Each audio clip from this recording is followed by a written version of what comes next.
Welcome in, welcome in, welcome in. Hi, Seibel. Former Trump voters for Harris Walz 2024. Awesome. All right. We are getting ready for Kamala Harris and Republican Liz Cheney to hold a campaign rally in Wisconsin. Now, this is a huge deal. Kamala Harris has never backed down from a challenge. She put cartel members and drug traffickers behind bars, and she will secure our border. Here's her plan. Hire thousands more border agents, enforce the law and step up technology, and stop fentanyl smuggling and human trafficking. We need a leader with a real plan to fix the border, and that's Kamala Harris. I'm Kamala Harris, and I approve this message. There we go. It looks like that may have been pretty loud for you guys. Hopefully it wasn't too bad. Like I was saying before that campaign ad came up, this is a big deal for Liz Cheney to be out campaigning with Kamala Harris. Anthony Garcia, thanks for liking the stream over on Facebook. Welcome in, all my Facebook friends. Hey, Stephanie. Good to see everyone. Scott, how are you? All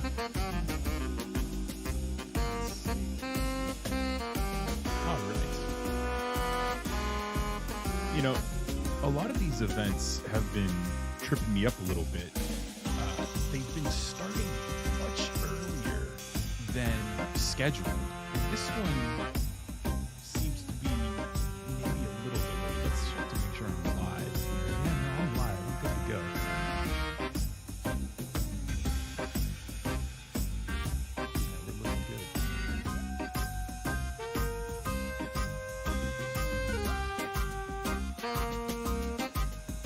Yeah, so, I mean, big topics of the day, right, for Liz to be talking about is, of course, January 6th. And with the recent Chutkin Jack Smith unsealed information that we're getting about January 6th, this is going to be brutal for Donald Trump. We'll see how much of that new information that Liz Cheney has, how much of that is going to make it into the speech. I opened up the document last night. That thing is a read.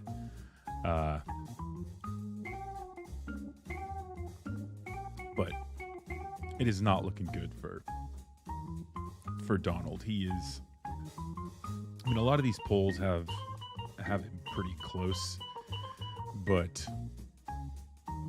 I don't see him, especially after this last month of campaigning and all of the people that are going to come and speak out against him, including, you know, events like this, Liz Cheney, his former cabinet members. We'll see if they hit the campaign with Kamala or Tim Walz. I think some former campaign members showing up with Tim Walz would really get things moving in a lot of these places.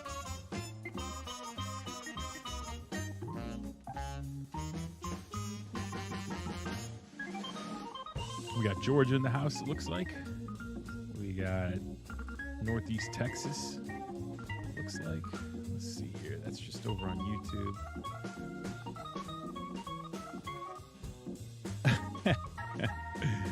My Facebook has been overrun with some trolls over there. Interesting. Let's see if I can do something about that.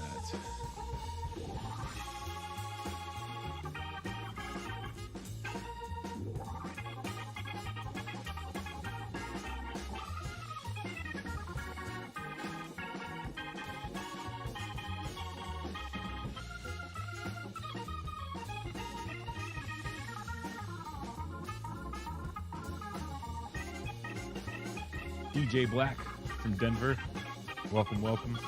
Weldon Dragon is in the house.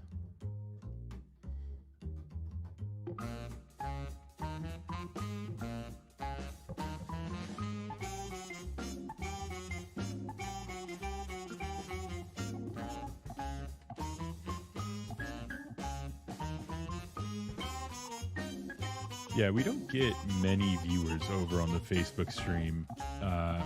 Facebook kind of went and diminished news over there, which was pretty rough, going from the steady growth that I was having on the Facebook page to literally like nothing. The videos do not go out to a fraction of the people they were going out to, and it's kind of wonky to use. It's kind of clunky. It's not the best. Like I can't even find the live stream over on Facebook, so I've pretty much stopped posting a lot of my videos to Facebook. So if you're watching over on Facebook, be sure to check out the YouTube channel. youtube.com/reflectnews. That's where you'll find a lot of my recent videos.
Yeah, there's people commenting on Facebook about Joe Biden calling him a vegetable.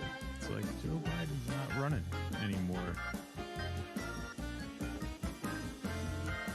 Interesting.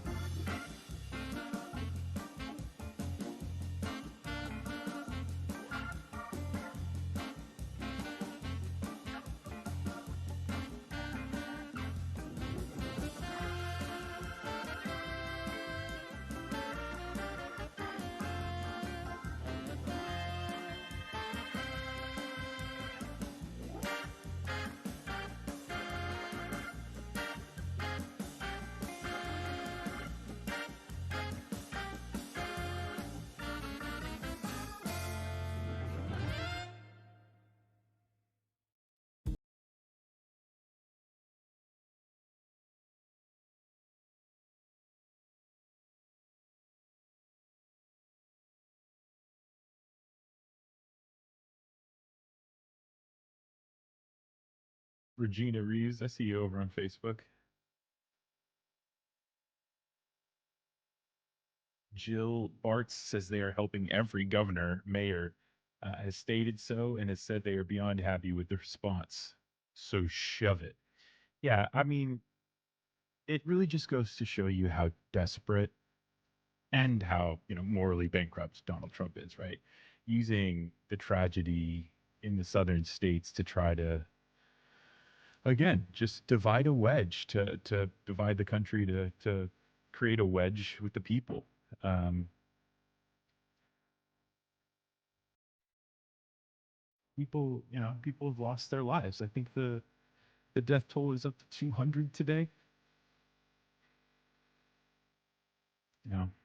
He just reminds us every day of how terrible it was under him and how terrible it would be.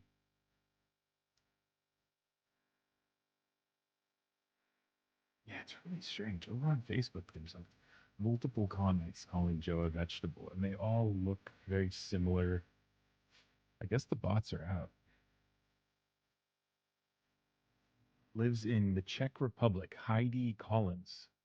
Joe's a vegetable. Another guy who looked like maybe he was African. Joe's a vegetable.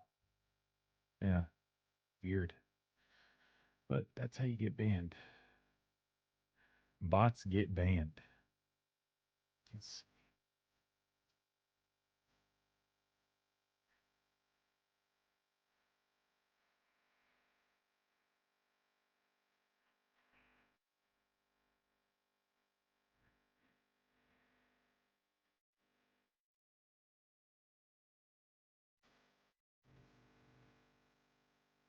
old souls in the house. Hey, old soul.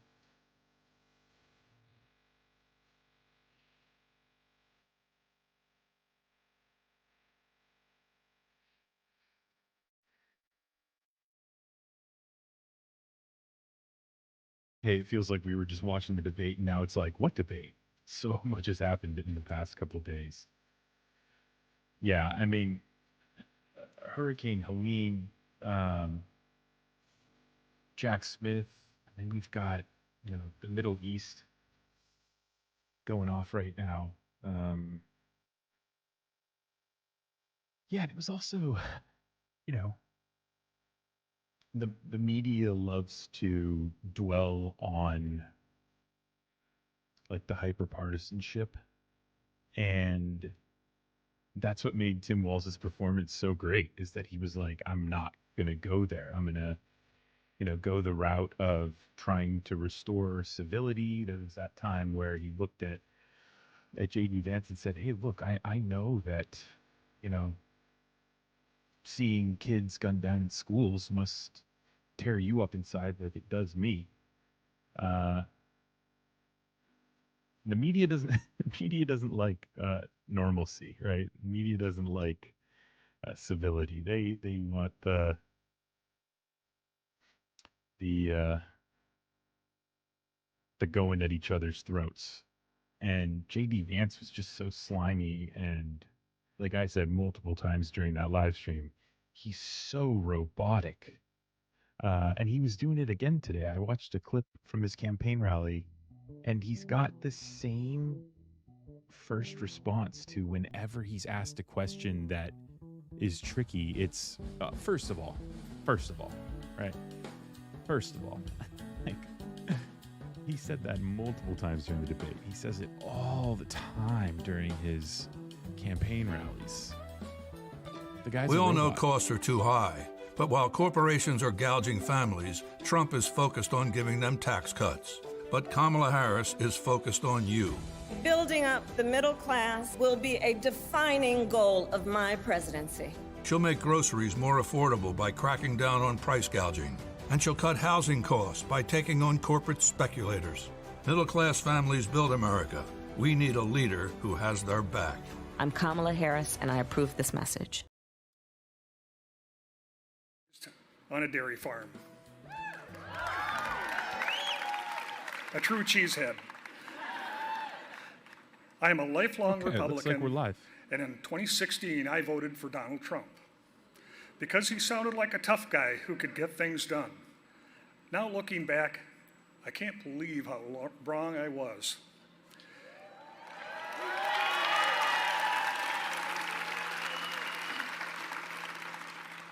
As president, Trump showed me over and over again that he does not have the values or the character to be in the White House.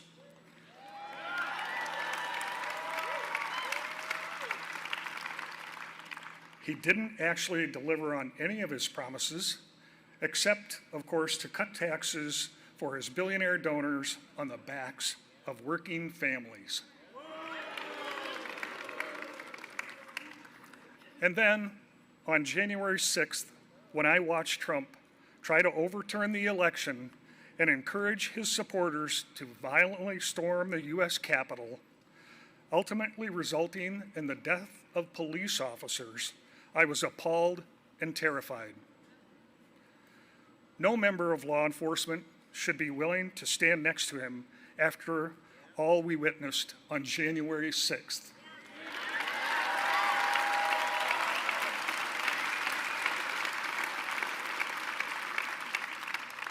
And no one who cares about our Constitution should continue to stand by him after he has shown his disrespect for our democracy. It is now clear to me that Donald Trump is a danger to our country.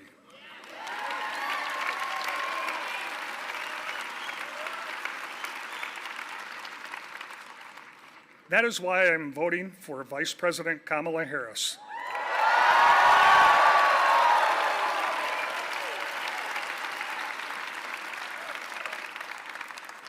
When I was sheriff, it didn't matter whether you were a Republican, a Democrat, or anything in between.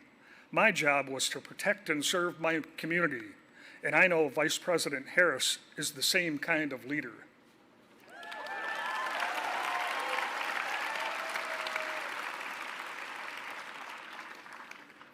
As a former prosecutor, she has spent her entire career working to deliver safety, dignity, and justice to the people she serves.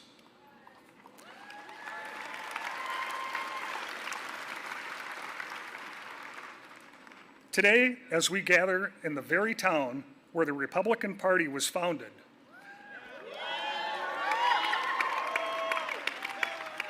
I am asking my fellow Republicans to join me as we turn the page on Trump's campaign of division and chaos.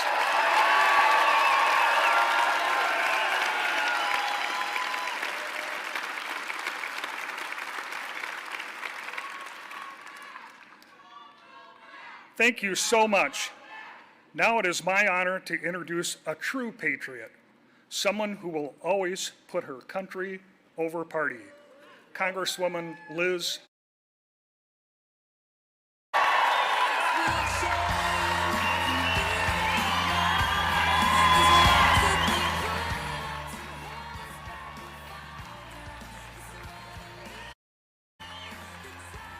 Yeah, I will say while she's coming out, seeing Donald Trump, he was a sheriff, seeing Donald Trump using these police officers and law enforcement across the country right now just drives me crazy.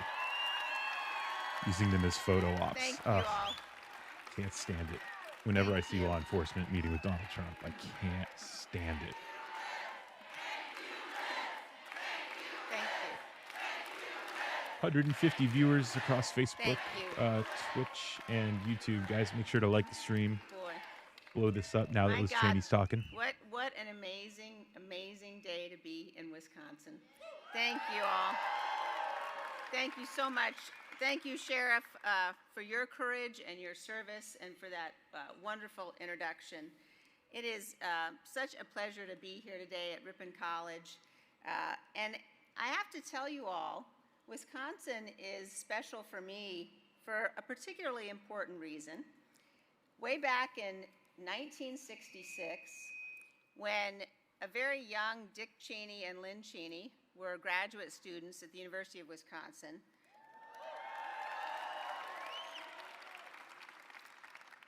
I was born here.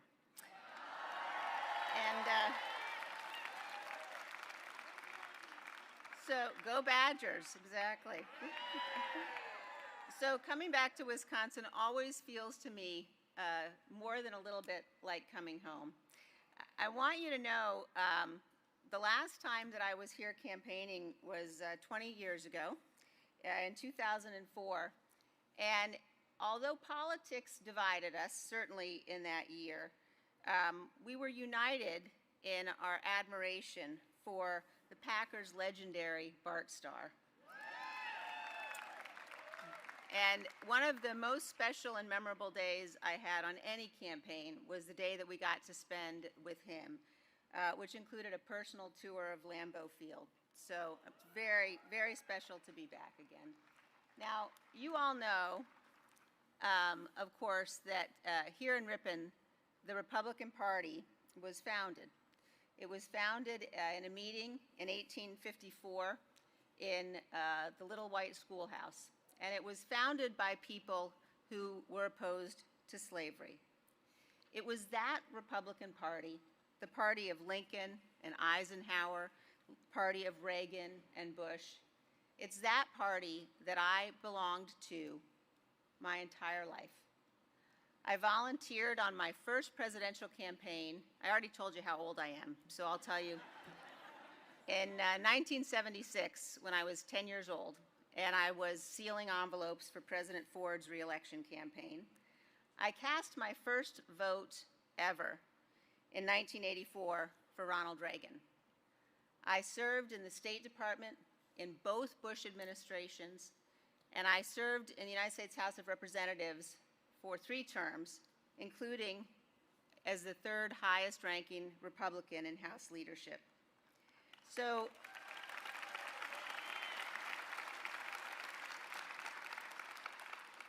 in other words, I was a Republican even before Donald Trump started spray tanning.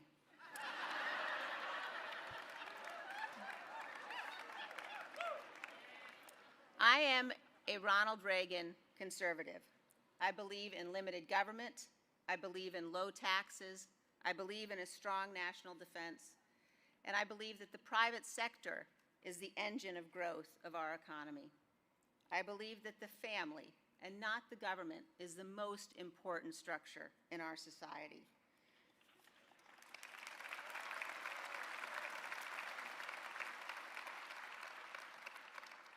I know that our security and our freedom depend upon a world in which America, with our allies, leads. And above all else, I know that the most conservative of conservative values is fidelity to our Constitution.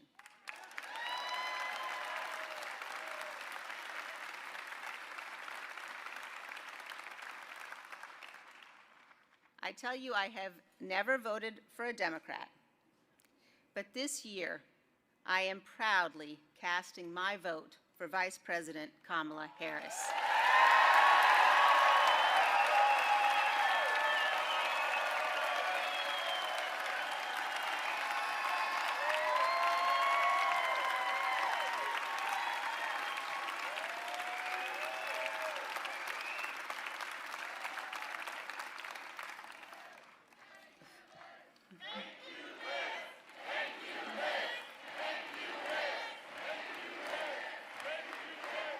Thank you.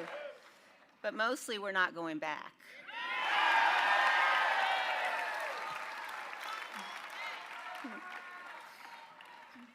Vice President Harris is standing in the breach at a critical moment in our nation's history.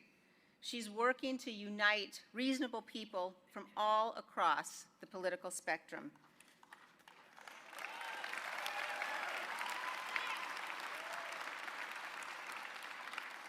Vice President Harris has dedicated her life to public service. I know that she loves our country, and I know that she will be a president for all Americans. As a conservative, as a patriot, as a mother, as someone who reveres our Constitution, I am honored to join her in this urgent cause.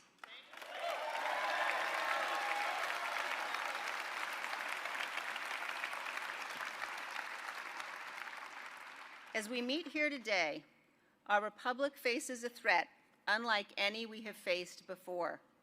A former president who attempted to stay in power by unraveling the foundations of our republic, by refusing to accept the lawful results confirmed by dozens of courts of the 2020 election. We cannot turn away from this truth. In this election, putting patriotism ahead of partisanship is not an aspiration, it is our duty.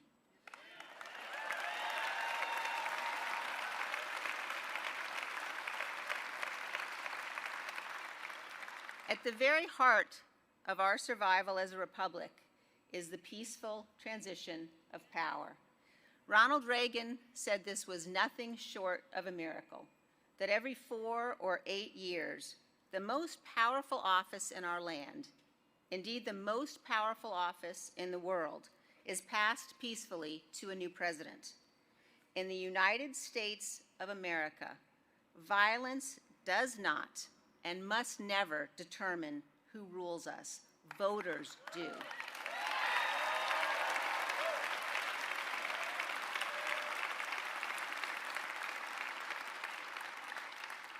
And in this country, under our Constitution, our president has a particular solemn obligation to ensure and guarantee the peaceful transfer of power.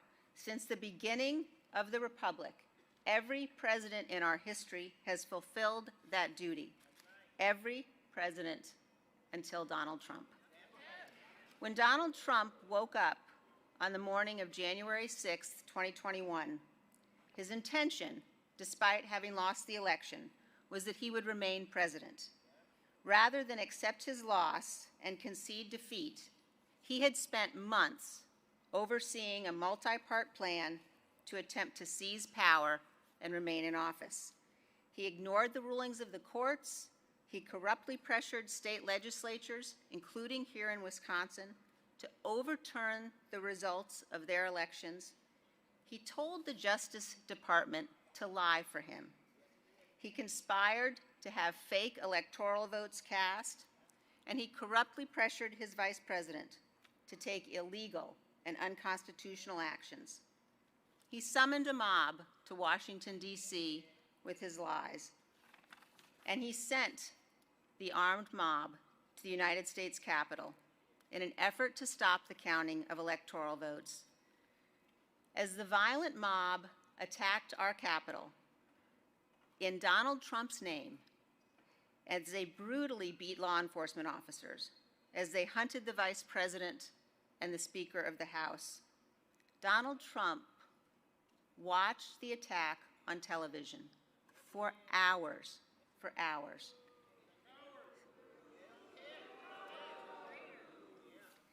Sitting in the dining room next to the Oval Office, he refused repeated pleas from his family, from his closest advisors, from the most senior officials in his campaign and in our government to tell the mob to leave.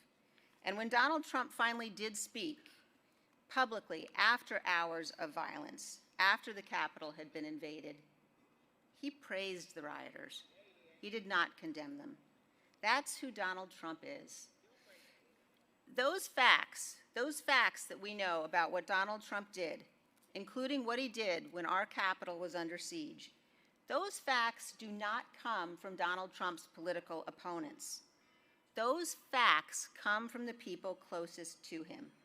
They are the ones who testified that Donald Trump did not want to stop the violent attack on our Capitol. When he learned that Vice President Pence was not going to abandon his oath and help Trump seize power, Trump sent out a tweet attacking Pence and further inflaming the mob.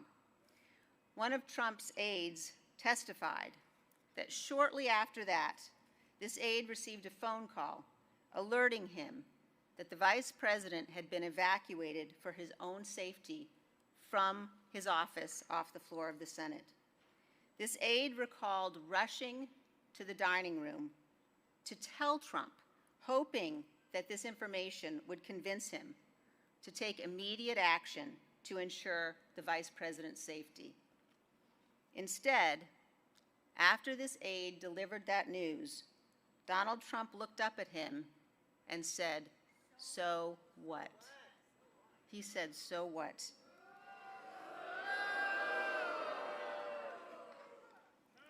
It is Donald Trump's closest aides who also told us this. They said that while the attack on our Capitol was happening, Donald Trump was handed a note informing him that a civilian had been shot at the door to the chamber of the United States House of Representatives. Donald Trump put the note down on the table in front of him, continued to watch the attack on television, and still refused to tell the mob to leave the Capitol. Donald Trump was willing to sacrifice our Capitol to allow law enforcement officers to be beaten and brutalized in his name and to violate the law and the Constitution in order to seize power for himself. I don't care if you are a Democrat or a Republican or an independent. That is depravity, and we must never become numb to it. Any person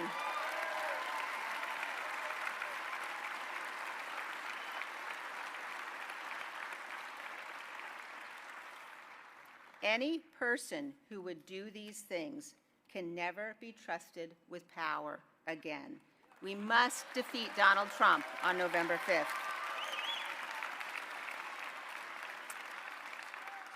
In that election 20 years ago, when we were campaigning in Wisconsin and all across the country, we were campaigning as compassionate conservatives. What January 6th shows us is that there is not an ounce of compassion in Donald Trump. He is petty, he is vindictive, and he is cruel. And Donald Trump is not fit to lead this good and great nation.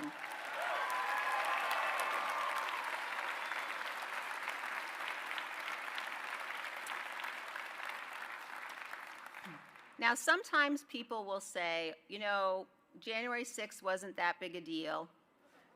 In a time when I have heard many pretty stunning things from Republicans, one of the most stunning was yesterday from your former governor, Scott Walker, who said basically, people are over January 6th.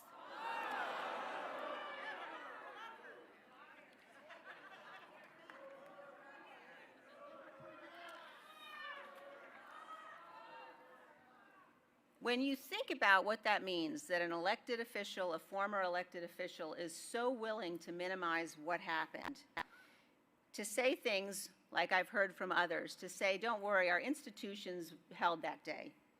We have a responsibility, all of us, to remind people that our institutions don't defend themselves. We, the people, have to do that. We, the people, defend our institutions.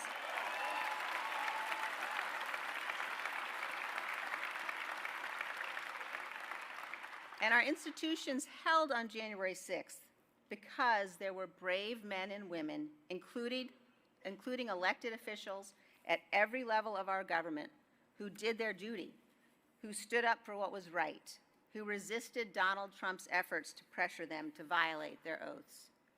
And our institutions held especially because of the bravery of the men and women in law enforcement and in our military, in our Capitol Police, our Secret Service, the Metropolitan Police.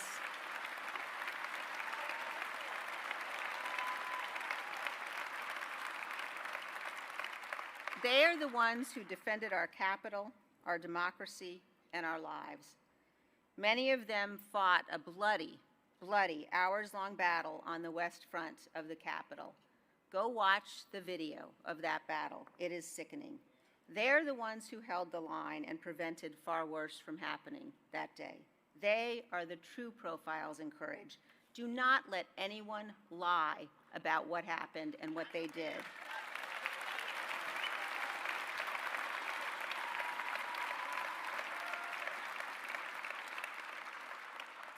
Our institutions also held because of Vice President Mike Pence, who refused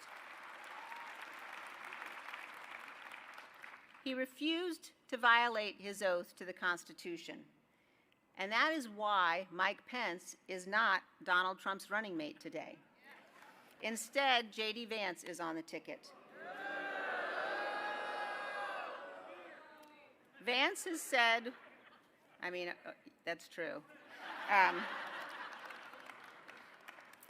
Vance has said repeatedly that he would have done what Donald Trump wanted, that he would have rejected electoral votes. He would have thrown out the votes of the people of Wisconsin because he didn't like the way that you voted. That is tyranny, and that is disqualifying.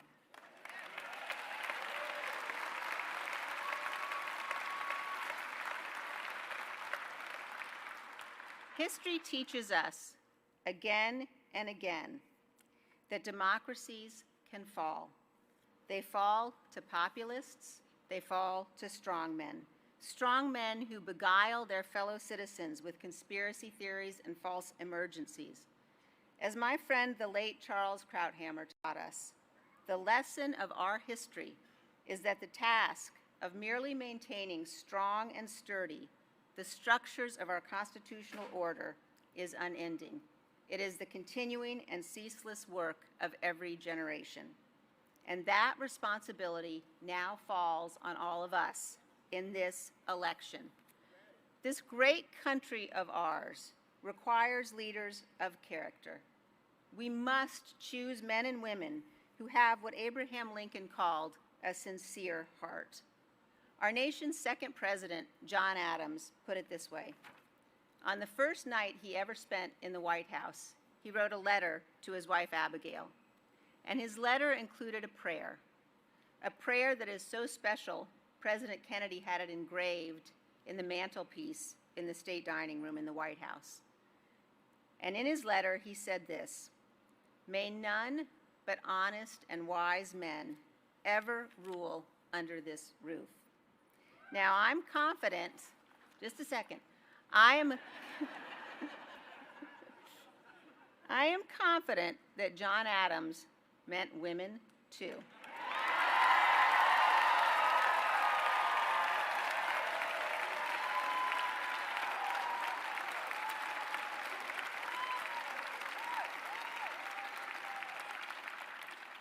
In this election, a broad coalition has come together to support Vice President Kamala Harris. Now, we may disagree on some things, but we are bound together by the one thing that matters to us as Americans more than any other, and that's our duty to our Constitution and our belief in the miracle and the blessing of this incredible nation. We have a shared commitment as Americans to ensuring that future generations live in a nation where power is transferred peacefully, where our leaders are men and women of good faith, and where our public servants set aside partisan battles to do what's right for this country. So today I ask all of you here and everyone listening across this great country to join us. I ask you to meet this moment. I ask you to stand in truth, to reject the depraved cruelty of Donald Trump. And I ask you instead to help us elect Kamala Harris for president.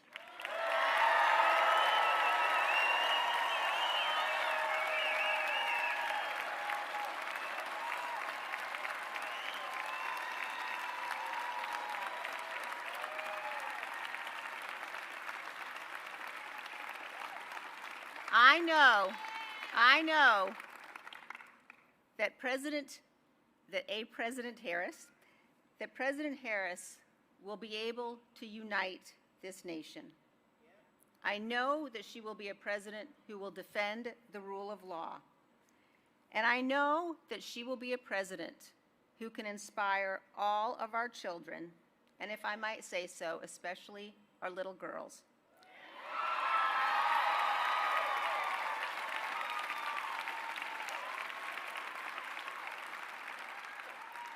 To do great things. So help us right the ship of our democracy so that history will say of us, when our time of testing came, we did our duty and we prevailed because we loved our country more. And now,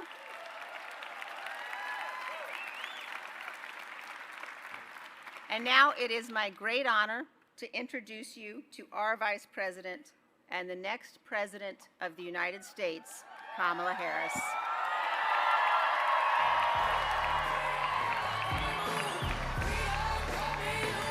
Yeah. So, I mean, Donald, this is what you get when you make enemies with everyone. I just have to mute the stream right now while Beyonce's song comes on so that the channel isn't hit with any copyright notices. Real quick, calling J.D. Vance a tyrant for saying that he would stop the election, that was big. Also, I love that moment where she talked about inspiring young women and the crowd, the women in the crowd let her hear it. Uh, Definitely inspiring young women.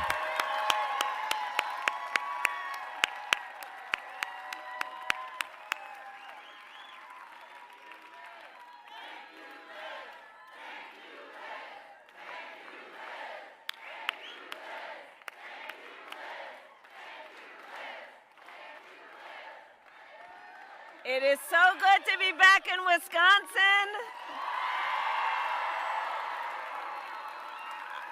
I thank you, everyone, for being. Please have a seat. I thank you all for being here. But I have to emphasize that every time I come here, and Liz, I was actually a kid here too when my parents were at the University of Wisconsin, so we have that in common as well. In fact, Tony Evers always says when I land, "Welcome home." But I say all that to say every time that I've come here recently, one of the conversations that we have, all of us together, is how much we love our country, and that really is the binding factor in us all being together and taking the time to be together to really just renew and remind everyone of what is at stake, but born out of love that we have this fight. And I want to thank you, Liz Cheney, for reminding us that regardless of party affiliation, is a factor that binds us all. And so I thank you for your support and your leadership and your courage.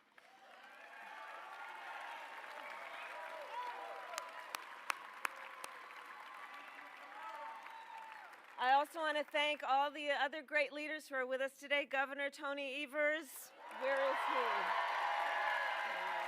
Thank you. Mayor Grant, thank you for the warm welcome. I want to thank Senator Tammy Baldwin, who is traveling around the state, but who I know you will re-elect in November. Thank you, Sheriff Mitchek, for your support and your life of service to the people of Iowa County. And so I do want to say a bit more about Liz Cheney. You all know her leadership, and she has obviously and so importantly been a leader for the people of Wyoming, but she has also been an extraordinary national leader and has served with great honor.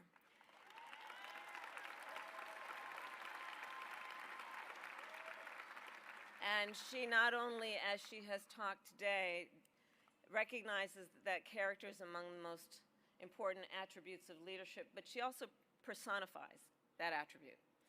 And she possesses some of the qualities of character that I most respect in any individual and any leader.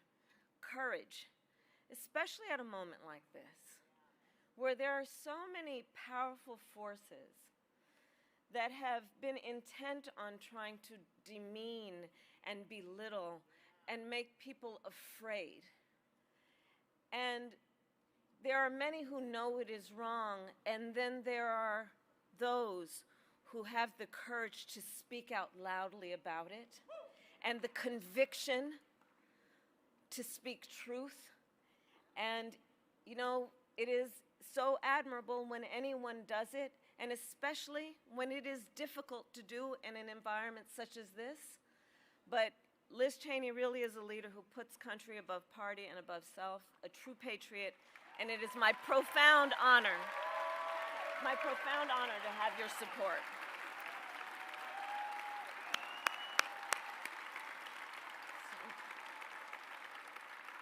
And I also want to thank your father, Vice President Dick Cheney, for his support and what he has done to serve our country.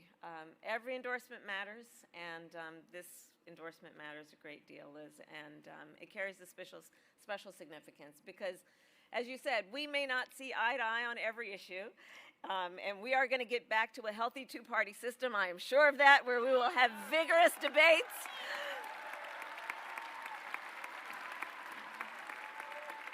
And as you said, you may not have supported a Democrat for president before, but as you have also said, we both love our country and we revere our democratic ideals. And we both also believe in the nobility of public service. And we know that our oath to uphold the Constitution of the United States of America is a sacred oath, an oath that must be honored and must never be violated.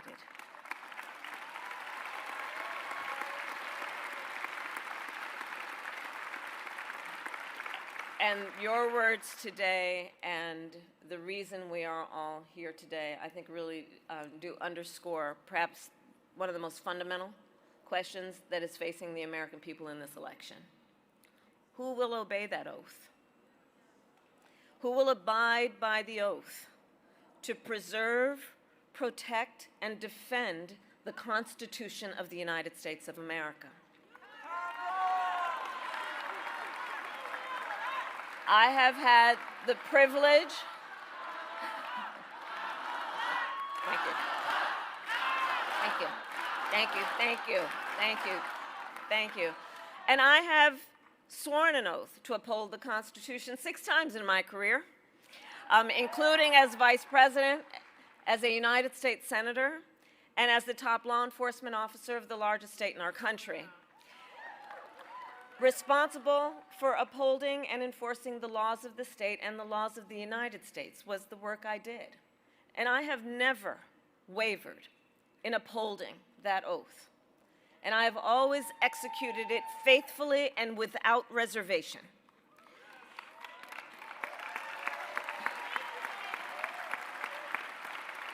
And therein lies the profound difference between Donald Trump and me.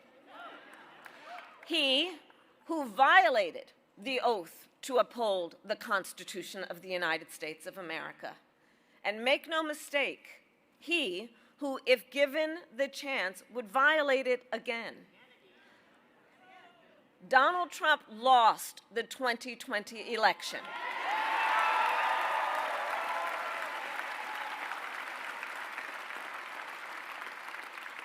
And as you have heard and know, he refused to accept the will of the people and the results of an election that was free and fair. As you have heard, he sent an armed mob to the United States Capitol, where they assaulted law enforcement officers. He threatened the life of his own vice president and refused to engage in the peaceful transfer of power. And let us be clear about how he intends to use power if elected again. He has called for jailing journalists, political opponents, anyone he sees and deems as being an enemy.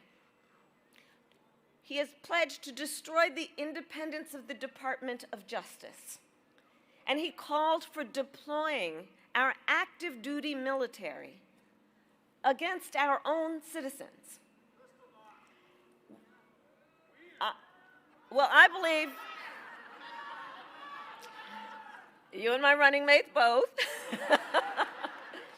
Well, listen, I believe that anyone who recklessly tramples on our democratic values as Donald Trump has, anyone who has actively and violently obstructed the will of the people and the peaceful transfer of power, as Donald Trump has, anyone who has called for, I quote, termination of the Constitution of the United States, as Donald Trump has, must never again stand behind the seal of the President of the United States.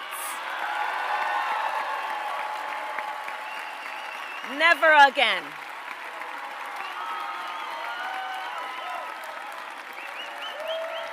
Never again.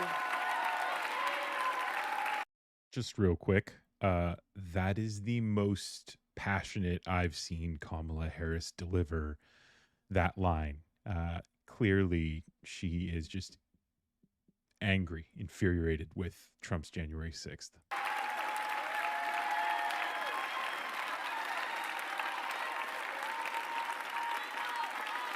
And the tragic truth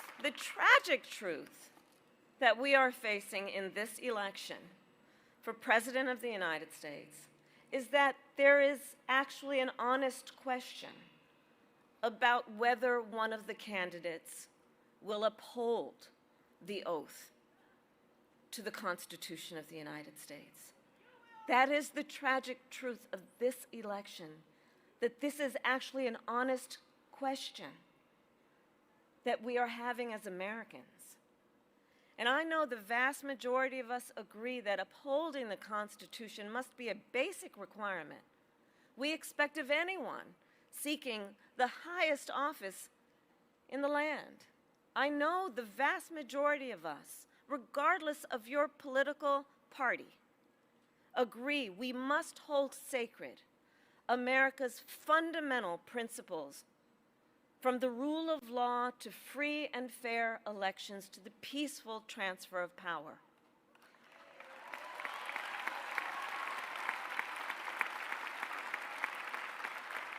And if you share that view, no matter your political party, there is a place for you with us and in this campaign, because those principles, I know, unite us across party lines. And in this election, I take seriously my pledge to be a president for all Americans. My entire career,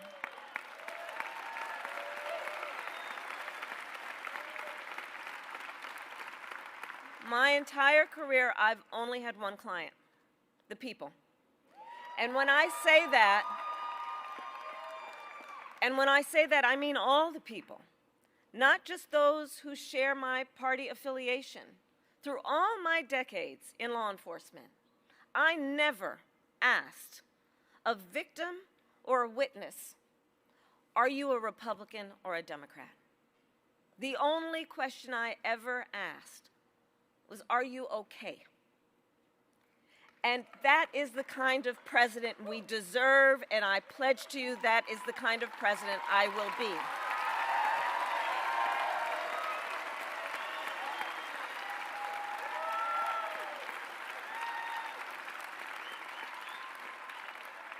Because the President of the United States must not look at our country through the narrow lens of ideology or petty partisanship or self-interest. The President of the United States must not look at our country as an instrument for their own ambitions. Our nation is not some spoil to be won. The United States of America is the greatest idea humanity ever devised. The nation that inspired the world to believe in the possibilities of a representative government.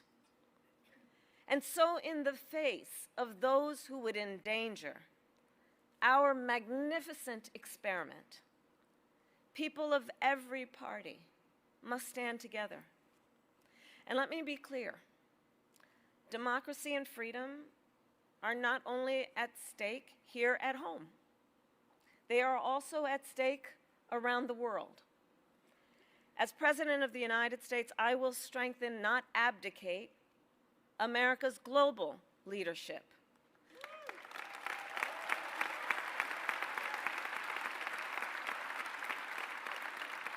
Last week, I met with Ukraine's President Zelensky. And the message I delivered was the same message I've shared with him every time I've seen him. I stand with Ukraine, and I always will.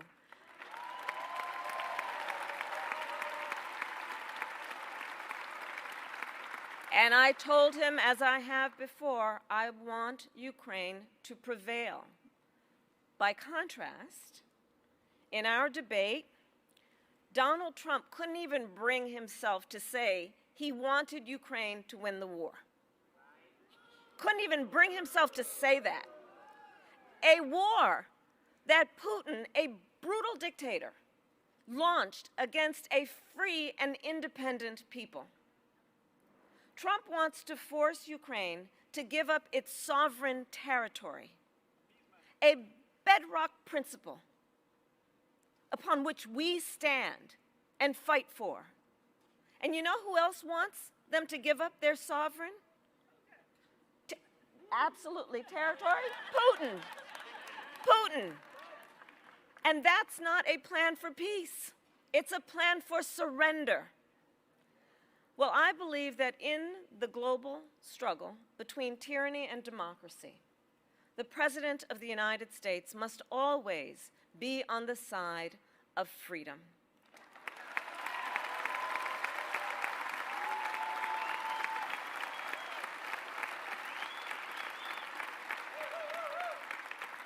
So we are gathered here today in Ripon, not far, as the Congresswoman mentioned, from a small building where the Republican Party was born in 1854.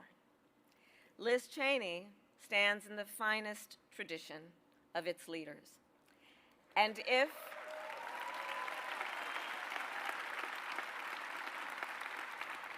if people across Wisconsin and our nation are willing to do what Liz is doing, to stand up for the rule of law, for our democratic ideals, and the Constitution of the United States, then together I know we can chart a new way forward, not as members of any one party, but as Americans.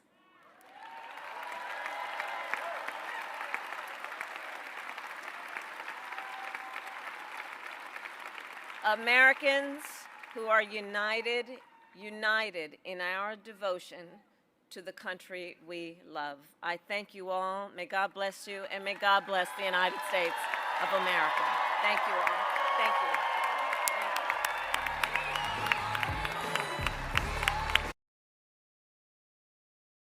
Yeah, an amazing speech there by both women.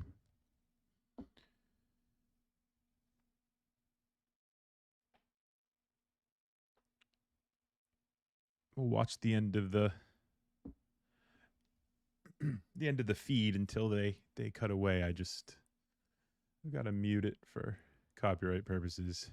Beyonce's studio is not having it when her song is played over the streams.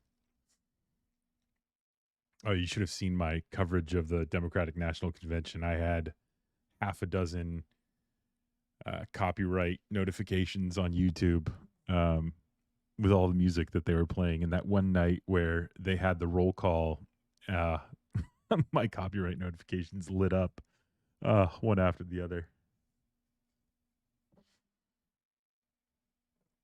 Yeah, so clearly, I mean, that's the most passionate, like I said earlier when she was talking about, she uses that one line, Donald Trump can't stand behind the seal of the President of the United States.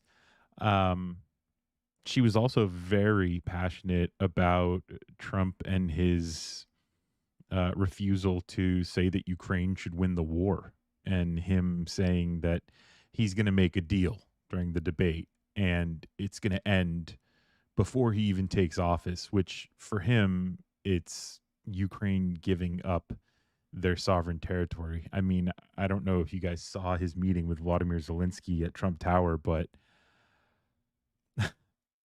it's so uncomfortable. And of course, what does Trump do? He lies about Zelensky and the impeachment phone call in which Trump essentially bribed Zelensky to start an investigation into President Biden before the 2020 election in exchange for the military funding and the military aid that Zelensky needed for the Putin invasion.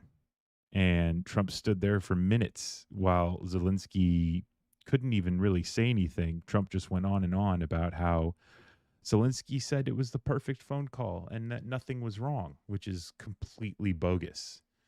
And so it's very clear that Trump is loyal to Putin and himself over everyone else, which is why Kamala is so passionate about Ukraine. Also, being the vice president, she's seen, you know, images, videos from that war that we as Americans probably haven't, which I think is another reason why she gets so worked up about his refusal to say that Ukraine should win, his refusal to support Ukraine. And yeah, I mean, I think those two things here are really, that's the nail in the two nails in Trump's coffin. It's the January 6th and it's Ukraine. He's not loyal to the Constitution. He's not loyal to our country even. He's not loyal to democracy. He's not loyal to our allies. Who is he loyal to? And there's one man, right? And that's Donald Trump. Going back to what Liz Cheney said about Trump, I'll just let her kind of play here as I talk about her.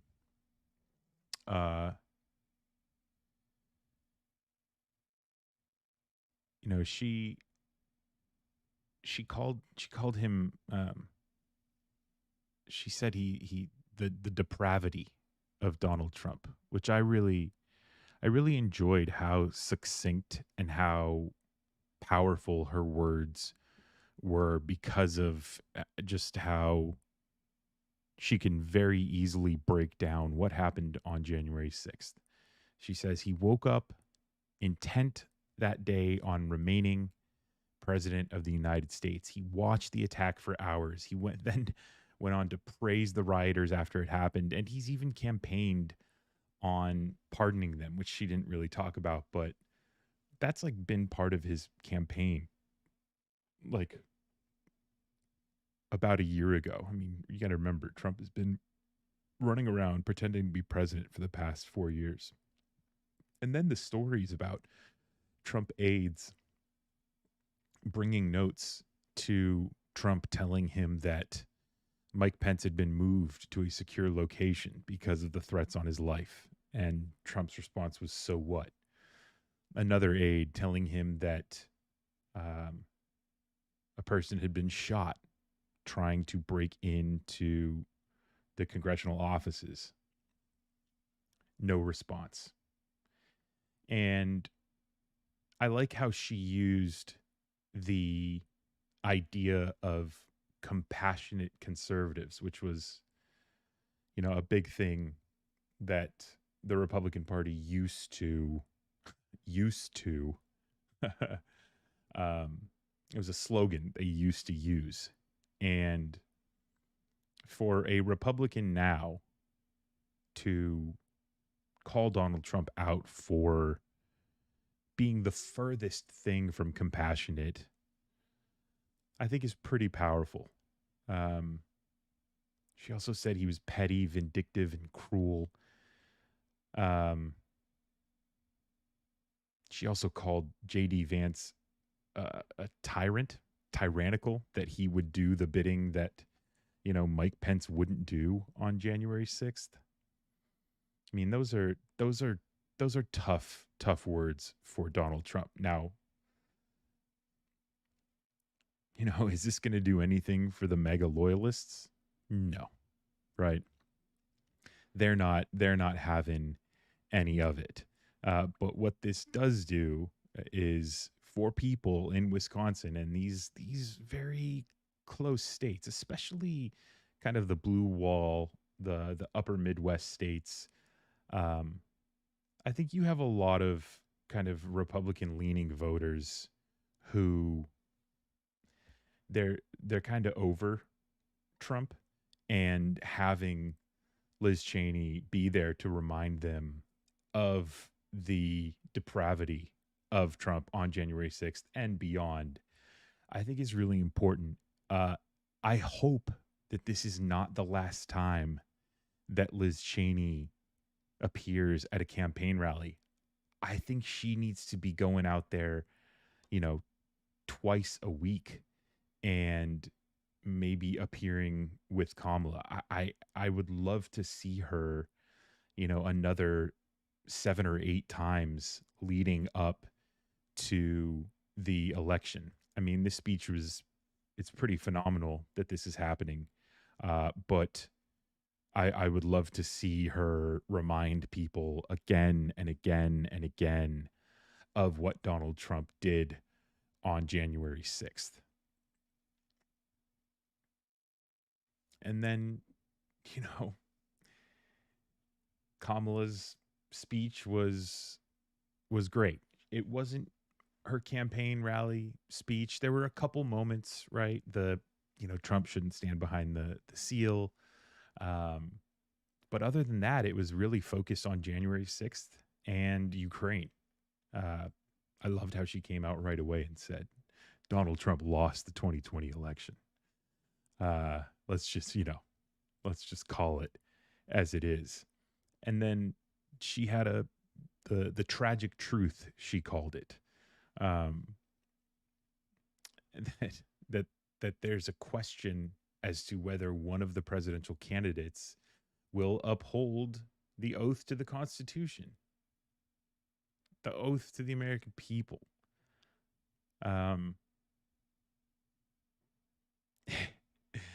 I mean, I guess it's a question, but I mean, he's proven time and time again that he has no respect for that oath, for the presidential oath, for the constitutional oath, for the president of the United States. Kamala, I have to also kind of correct her here on one thing she said. She said Trump has threatened to weaponize the impartiality of the Justice Department. Trump has not threatened to do that. Trump has done that. I think Trump did that throughout his administration, using Sessions and Bill Barr to scuttle the investigations into him, to dampen or weaken the effectiveness of the Mueller report and the investigation. These are things that Trump has already done, which is really kind of, I always get a kick out of these, congressional Republicans who go on and on about how the Democrats are weaponizing the government, when Donald Trump carried the power of the presidency around like a bazooka and shot it off at random. Maybe like a shotgun is a better way to describe that, just because of how inaccurate he was and just how scatterbrained his attacks were with our Justice Department. So can Trump be trusted with the oath of the presidency? 100% no. I mean, what's crazy is that, and I saw some people in the comments talking about how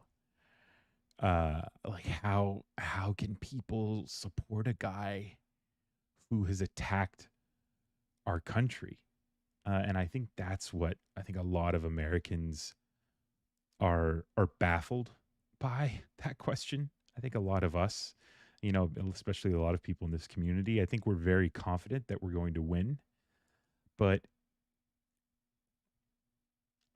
it's got to give you pause to think about the forces at play who are trying to, whitewash all of Donald Trump's crimes and his behavior. But that's why we're here, right? That's why I make videos.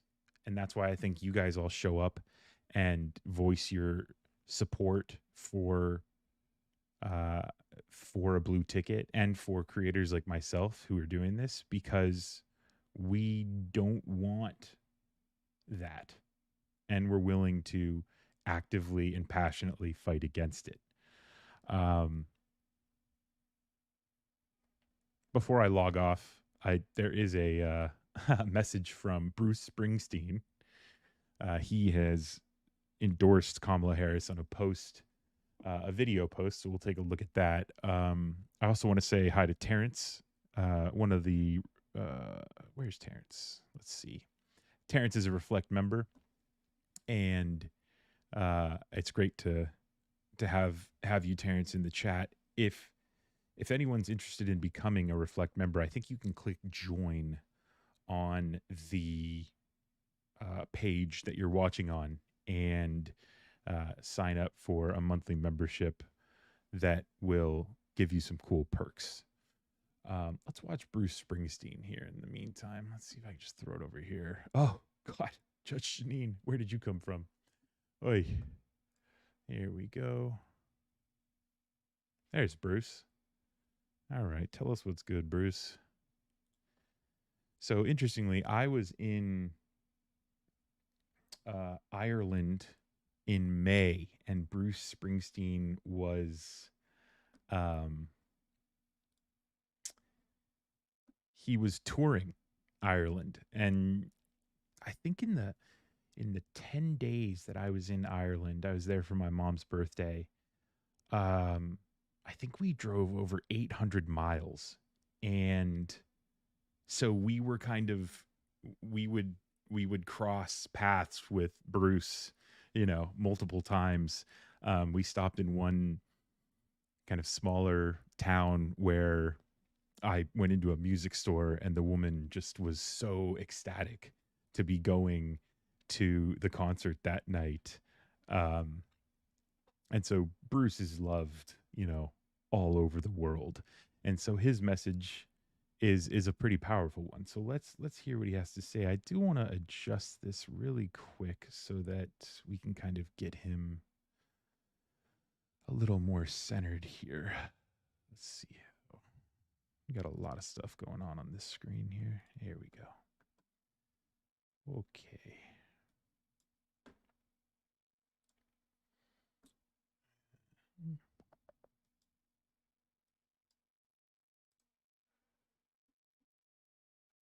Thank you guys for liking the stream over on Facebook. Oh, welcome to the members. Oh, is this... Are members signing up, or let's see here. Old Soul. Old Soul did it again. 10 new memberships. Old Soul, you are a Reflect legend. Pat's fan Triple X. It is what it is. JBC Inlows, Big Tray Games, Ghostbuster, Christy McRae, Quesadilla 79, Pear Tyron, Victoria Blue, IOUEL. You guys have all been gifted memberships by Old Soul Chat. Give it up for Old Soul. Amazing. Awesome. All right, let's see here.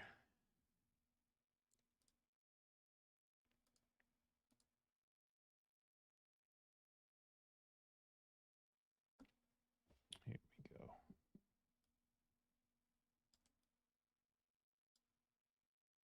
There's Bruce.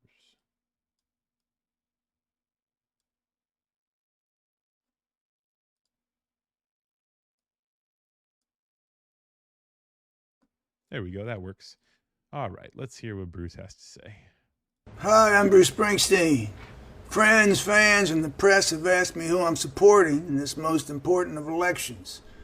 And with full knowledge that my opinions no more or less important than those of any of my fellow citizens, here's my answer. I'm supporting Kamala Harris for president and Tim Walz for vice president, and opposing Donald Trump and J.D. Vance. Here's why. We are shortly coming upon one of the most consequential elections in our nation's history. Perhaps not since the Civil War has this great country felt as politically, spiritually, and emotionally divided as it does then at this moment. It doesn't have to be this way. The common values, the shared stories that make us a great and united nation are waiting to be rediscovered and retold once again. Now that will take time, hard work, intelligence, faith, and women and men with the national good guiding their hearts. America is the most powerful nation on earth, not just because of her overwhelming military strength or economic power, but because of what she stands for, what she means, what she believes in. Freedom, social justice, equal opportunity, the right to be and love who you want. These are the things that make America great. Donald Trump is the most dangerous candidate for president in my lifetime.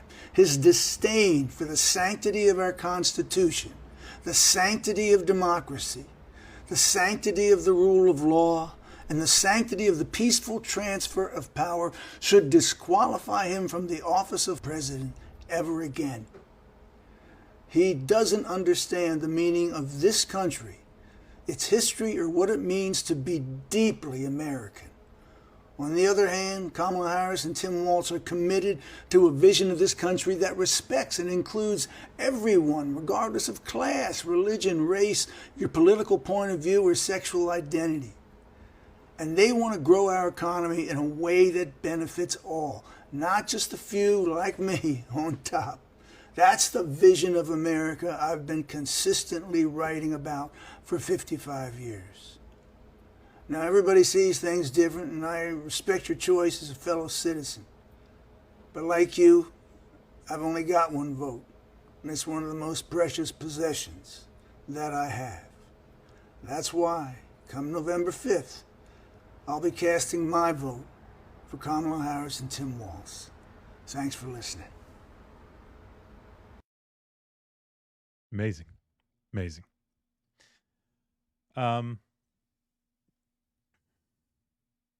Yeah, it's funny that Bruce says he's just one person and he's no more important than anyone else. That's being modest, Bruce.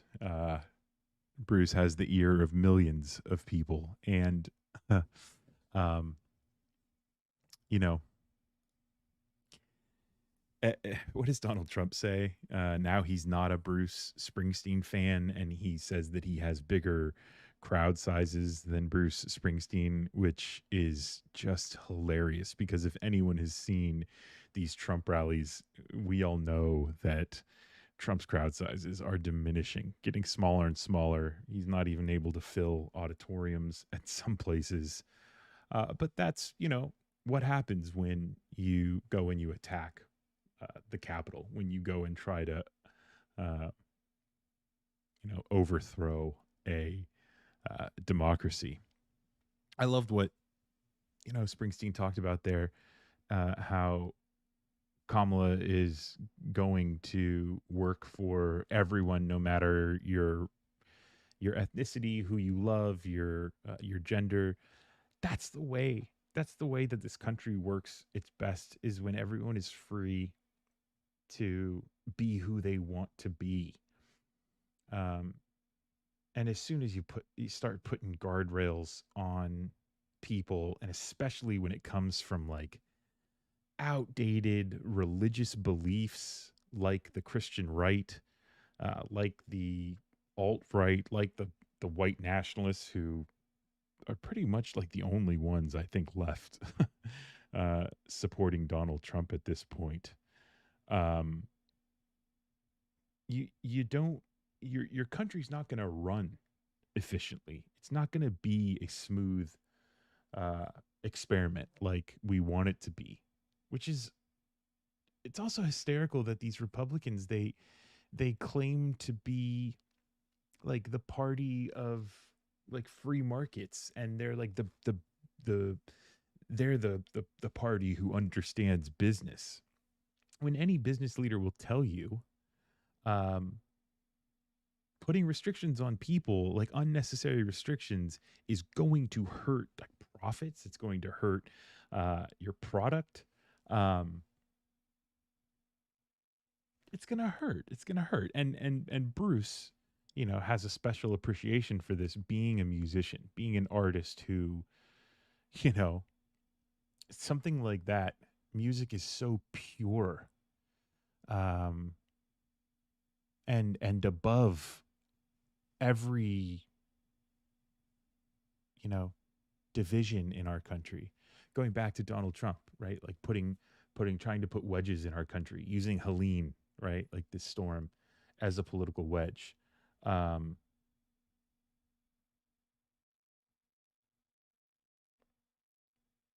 music and musicians are above all of that. And so when you have people like Bruce or like Taylor Swift who know that, you know, Donald Trump is going to come for him because he's talking like this, right? He's going to come out and he's going to try to attack him. And Bruce Springsteen, I mean, I think he's so amazing and people love him that I doubt he'll, he sells out every concert venue that he attends. Taylor Swift is the same way. So I doubt it'll hurt their pocketbook. But for musicians who are so pure, the last thing they want to do is get into the weeds, get into like the political weeds. And so it means a lot that Bruce and Taylor Swift are going to such great lengths to support Kamala Harris. But it's also going back to Liz Cheney, right? And who Donald Trump is and who we are as Americans. When we see a threat to us or our neighbors or our fellow countrymen, like we band together and we take action. And that's what makes us great. And that's what's always going to make us great. So I'm going to end there. Thank you for tuning in. Again, Old Soul, thank you so much for the gifted memberships. Stephanie, thanks for coming in and moderating. Members, good to see you. Good to see you. Let's see, where are we here in the chat? I think we're a little behind, but let's see, catch up while it updates. Cool cars with cloud. I hope next time Kamala comes into your city, I hope you can make it down there. Oh.